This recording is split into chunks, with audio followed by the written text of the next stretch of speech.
আলহামদুলিল্লাহ আমরা মসজিদের ধোলাই করার কাজ শুরু করে দিয়েছি। এটা হলো আপনার সার্ফ এক্সেলের গুঁড়া। সার্ফ এক্সেলের গুঁড়া প্রতিটা ফ্লোরে আমরা মারতে আসি। ফ্লোরে মেরে ময়লাটা একটু হালকা করে নিচ্ছি, কারণ ময়লাটা যদি হালকা করলে আমরা এটা ঘষে উঠাইতে সুবিধা হবে। সেখানে আমরা প্রতিটা জায়গায় আমরা এরকম করে সার্ফ এক্সেলের গুঁড়াগুলো পানি মেরে নিচ্ছি সুন্দর করে, কারণ সব জায়গা যখন যাবে আপনার প্রতিটা ময়লা আলগা হয়ে যাবে। আলগা হলে ডলা দিলে আপনার উঠে যাবে। সেখানে আমরা প্রতিটা জায়গায়, এটা অনেক পিছলা যদিও, খুব সাবধানে আমাদের কাজ করা লাগতেছে, যেহেতু সার্ফ এক্সেলের গুঁড়ো।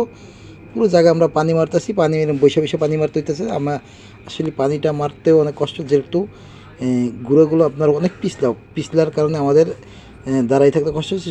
বসে বসে আমি পানিগুলো মারতেছি সব জায়গা, প্রতিটা জায়গায় একবার মসজিদের এই মাথা থেকে ওই মাথায় পর্যন্ত আমি পানি মারতেছি। এবং এই যে দেখতে পাচ্ছেন অনেক পিছলার কারণে আমি হাঁটতে পারতেছি না। এই যে ওরা হাঁটতে আছে, দুষ্টামি করতেছে। যাক, খুব সাবধানে যে কাগজ দিয়ে আমরা পুরো ফ্লোরটাকে ঘষতেছি। ঘষার পরে দেখছেন পিছলার কারণে অনেকটা পিছলা। আলহামদুলিল্লাহ, আসলে এটা হলো আপনাদের কাজগুলো হলো মসজিদ আল্লাহর ঘর, পবিত্রতা রক্ষা করা। এবং প্রতিটা চাঁদের রাতে আমরা এরকম মসজিদগুলো সবাই মিলে পরিষ্কার করি, কারণ এগুলো আমাদের এলাকার মসজিদ, আমাদের মহল্লার মসজিদ। এটা আমাদেরই দায়িত্ব আসলে আল্লাহ পাকে রাজি এবং খুশি করার জন্য একান্ত এই মসজিদের কাজগুলো করা, এবং কাউকে দেখানোর জন্য না, দেখানোর জন্য আসিনি। তাই আলহামদুলিল্লাহ আমরা এখন ঘষতে আছি। আমি এই যে আমরা সবাই মিলে ঘষতে আছি, শুধু আমি একা না, আরও আমার পাশে আরও আমাদের সব ভাতিজা আছে, ভাই আছে।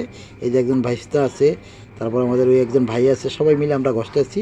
এই মাথা থেকে ওই মাথা আমরা ঘষার কাজগুলো করতেছি, সবাই যে সেখানে পারতেছি ঘষতেছি।